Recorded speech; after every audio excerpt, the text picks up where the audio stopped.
la quinta brigada, rumba la rumba la rumba la, viva la quinta brigada, rumba la rumba la rumba la. They were the first Americans to take up arms against fascism, the Abraham Lincoln Brigade. They have been called the conscience of the 30s. They were all volunteers. They all served without pay, or for practical purposes, no pay. They all paid very heavily for their commitments, and over half of them lie buried in Spanish soil. The Spanish Civil War has been called the last great cause. Ernest Hemingway romanticized it in For Whom the Bell Tolls. Writers George Orwell, Andre Malraux, John Dos Passos added their testimony for the Republican cause. The brutality of the war and the terrible new weapons destroyed the idealism. There were atrocities on both sides, and the cynical manipulation of Hitler, Mussolini, and Stalin muddied the issues. To some, it was a war involving democracy, fascism, and communism, all three. To the Catholic Church, it was a war against godless, atheistic communism. To liberal intellectuals, it was a last chance to stop fascism. The war polarized both left-wing and right-wing thought and revealed the self-delusions of passionately held ideologies.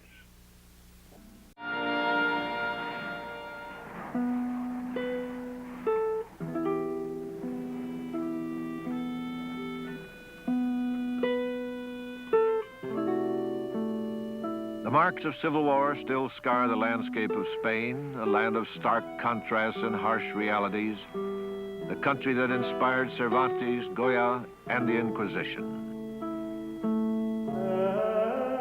For a millennium, Spain was held tightly in the grip of the Catholic Church, a church so powerful and wealthy that it was a state within a state. The Catholic Church, the army, the landed aristocracy, and the monarchy ruled absolute. Spain's royal family, King Alfonso XIII and Queen Victoria Eugenie, they had lost the support of the people. In 1931, they fled Spain. They left behind a country bitterly divided, half illiterate, and poor. February 1936, the last democratic elections to be held in Spain for 40 years. The Popular Front, a coalition of the left, defeated the conservative National Front. Spain now had a working democratic government for the first time. With left pitted against right, a familiar form of street violence rocked Spain. On the right, the Phalangists, or fascists, intensified their terrorism.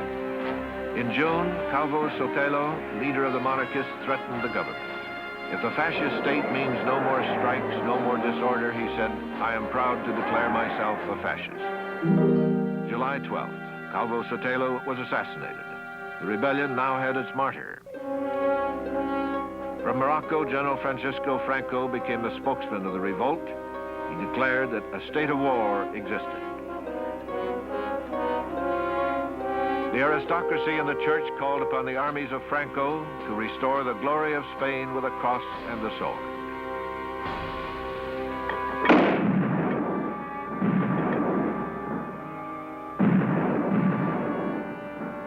Spanish Civil War was underway. It was a holy war and a class war. The war quickly became a bloodletting. On the Loyalist side, in the first 3 months, frenzied mobs turned on their oppressors, the landowners, and the clergy. Hundreds of priests and nuns were murdered. On the Franco side, terrorism was a calculated military policy to control the local populace. American newsreels could not convey the grief and the horror of this war. I have seen war on land and sea. I have seen blood running from the wounded. I have seen the agony of mothers and wives. I hate war. FDR called for a moral embargo on trade with either side in Spain. Mussolini openly announced his support of Franco. Il Duce, fresh from his Ethiopian victory, sent 70,000 troops to Spain, as well as tanks, artillery, and planes.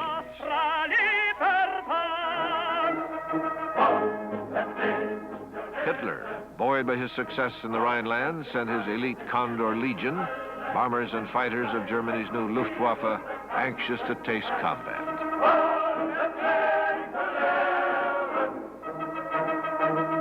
6,000 specialized troops, artillery, tanks, and advisors. The pretext was to crush communism in Spain.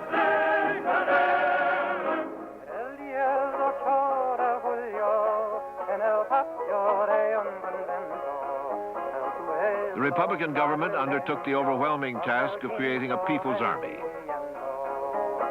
were high on enthusiasm and courage, but short on training, discipline, and weapons.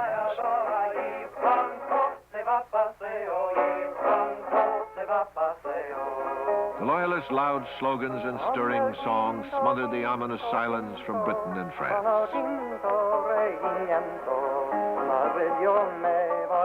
The duly elected Republican government of Spain could not even turn to its democratic neighbors to buy critically needed weapons. The Loyalists were isolated and alone. Conservative French and British politicians and diplomats preferred Franco's discipline and order to Loyalist liberalism and radicalism. They were afraid of antagonizing Germany and Italy and pushed through the policy of non-intervention. It amounted to appeasement. The Anglo-French strategy was to contain the war in Spain. France closed its borders and sealed off Spain. The policy of non-intervention, prohibiting aid to either side in Spain, became official. The Non-Intervention Committee met in London and soon became a mockery. Germany, Italy, and Britain kept it bogged down in procedural disputes and red tape. America never joined. The United States profiteers rushed to ship arms to Spain before the new arms embargo law went into effect. A race was on. One company, Vimelard of Jersey City, shipped nearly $3 million worth of aircraft engines to the Loyalists. The cargo arrived dockside in time to beat the arms embargo by 1 day. The last pictures of the ship were taken in Hoboken Harbor. The Mar Cantabrico was intercepted by Franco forces who captured the military equipment and executed the Spaniards among the crew. Texaco sold oil to Franco on credit during the war, and a DuPont subsidiary supplied Franco with bombs. Stalin was cautious about intervention in Spain. Because of the neutrality violations of Italy and Germany, Russia finally sent tanks, planes, and advisors, but no infantry. The Spanish Civil War, for some curious reason, was a tremendously emotional cause with all of Western liberalism and left-wing opinion. More than anything in this century, it seems to me. There was huge enthusiasm and people were fired up.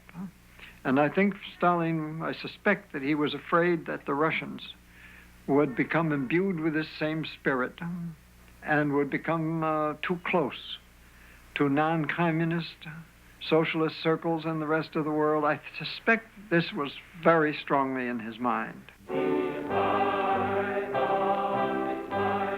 From all over the world, 40,000 volunteers organized by the Communist International came to fight for the Spanish Republic. They were called the International Brigades.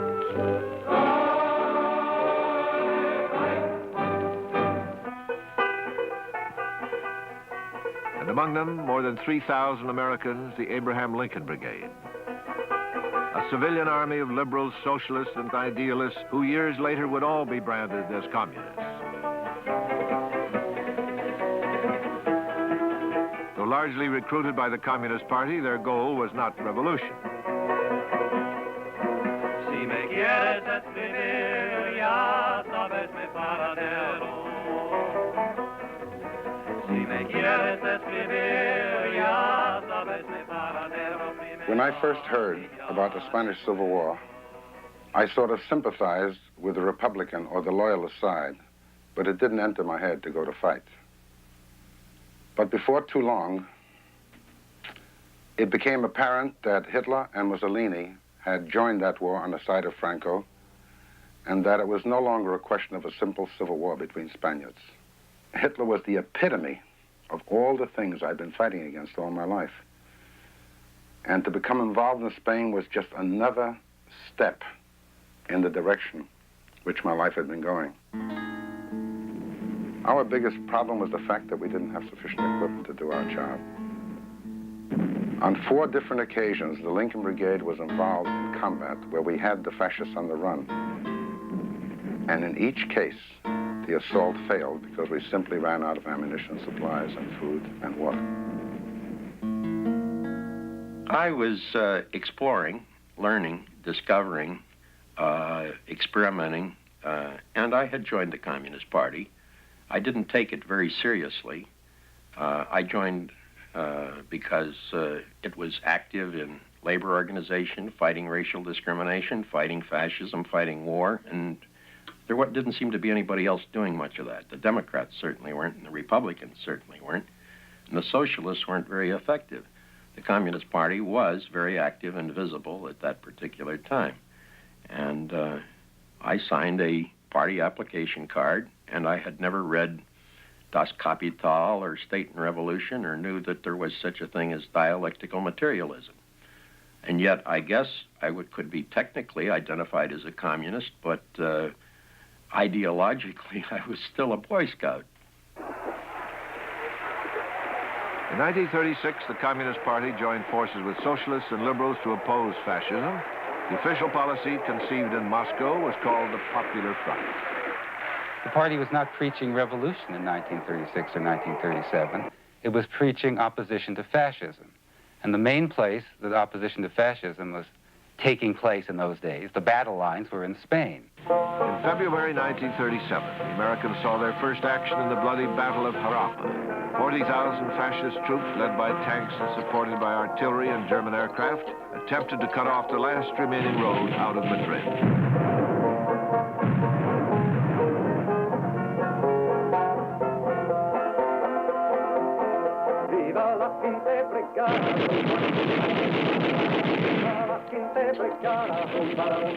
The young, green, and poorly equipped Americans were thrown into the counterattack. It was a suicidal mission against overwhelming firepower.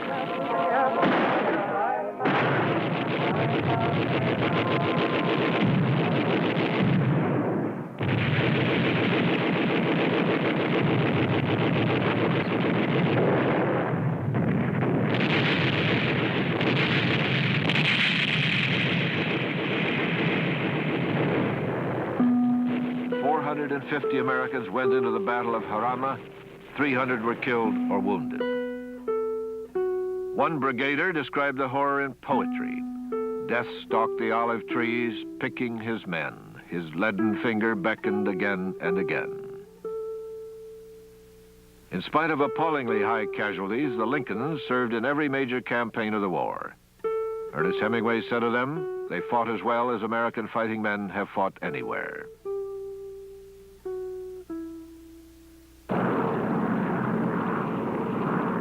In November 36, the Franco forces unveiled a new tactic, terror bombing of civilians.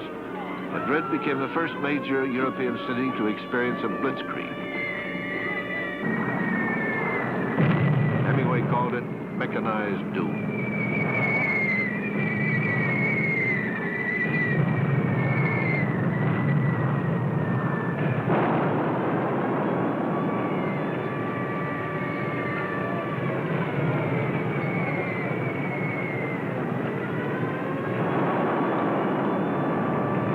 Times correspondent Herbert Matthews described the horror. It is a terrible moment, he said, when one can hear a bomber directly overhead, knowing its power of destruction and feeling so helpless.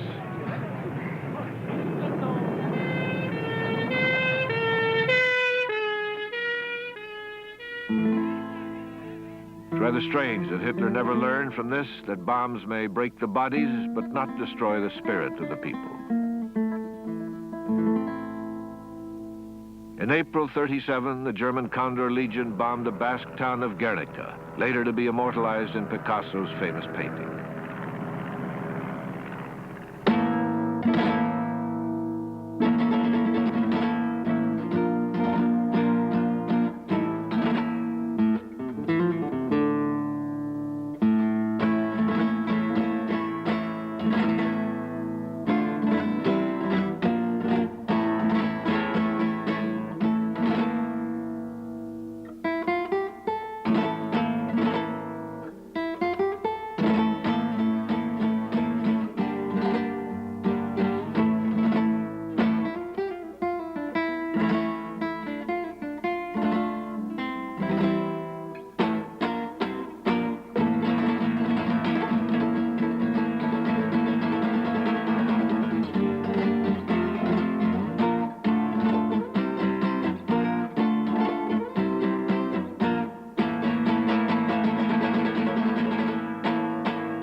Guernica crystallized American public opinion. Even conservative Life magazine described members of the Lincoln Brigade as American fighters against fascism. Political youth of Europe and America cried over Spain, rejoiced, got drunk, fell in and out of love over Spain.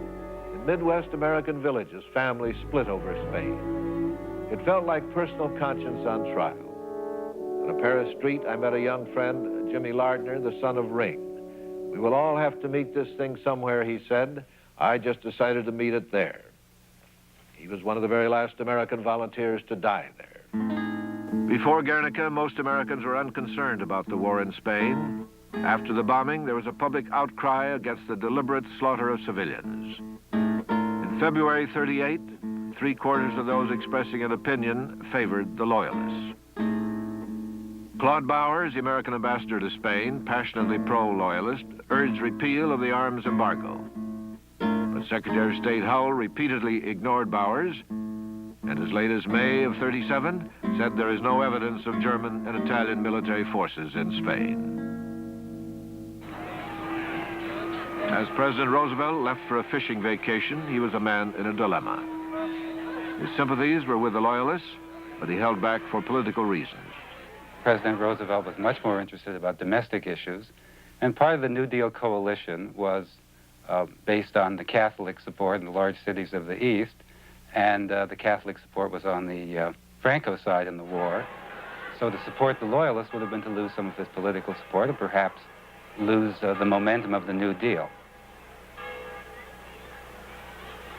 While the Catholic Church hierarchy saw the Spanish conflict as a holy war against communist atheism, 1/3 of the Catholic laity were pro-Loyalist.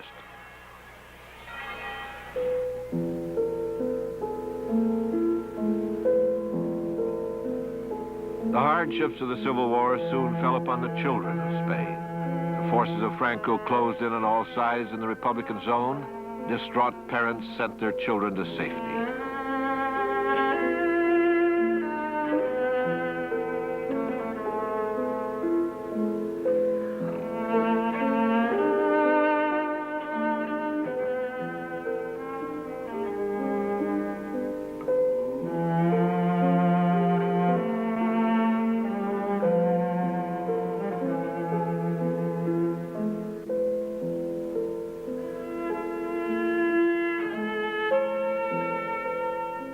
Most of the children would never see their parents or their country again.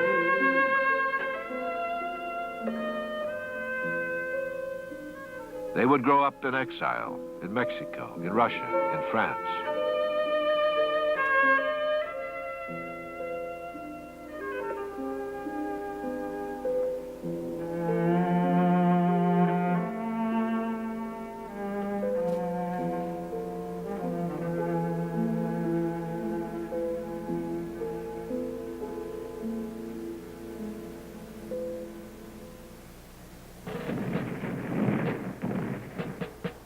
We hoped, rather naively it turned out, that our conduct would so arouse the passion of the American people as to perhaps bring about a change in American policy.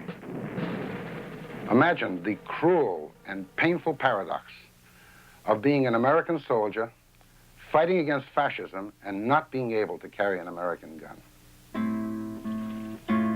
By the summer of 38, the international brigades were demoralized and near exhaustion. While Germany sharply increased weapon shipments, Russian arms were dwindling. For political reasons, Stalin began pulling back from Spain. After the Munich crisis in 38, Russia stopped supplying arms and advisors to the Loyalists, and the Spanish government sent the international brigades home in an effort to persuade the League of Nations to order Franco's German and Italian troops to leave. As the brigades left, heralded in a final parade through Barcelona, they were saluted. You can go proudly. You are history. You are legend.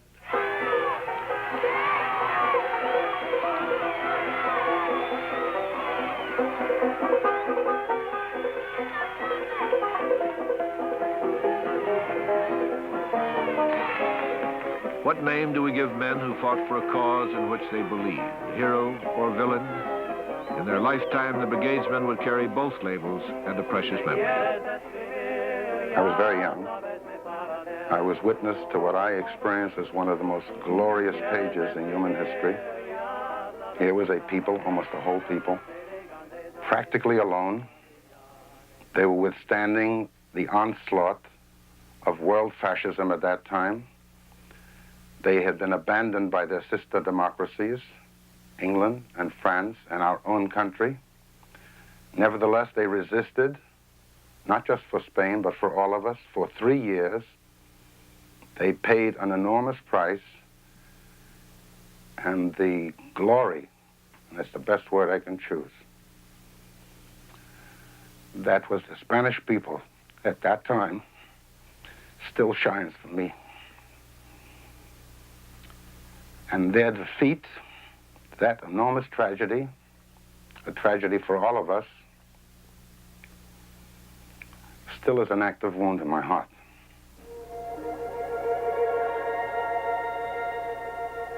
The great exodus began.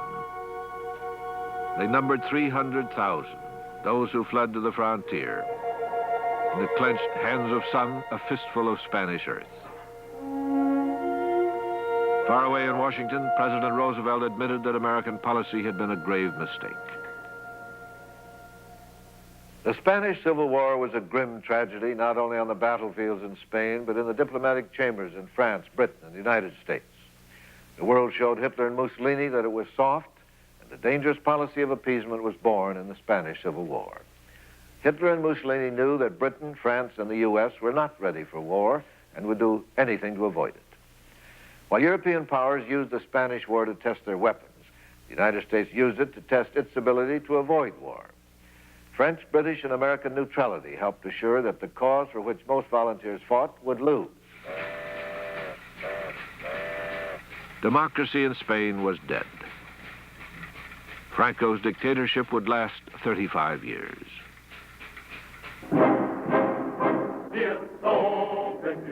Berlin, June 1939. Adolf Hitler decorated the Condor Legion for its valor in Spain.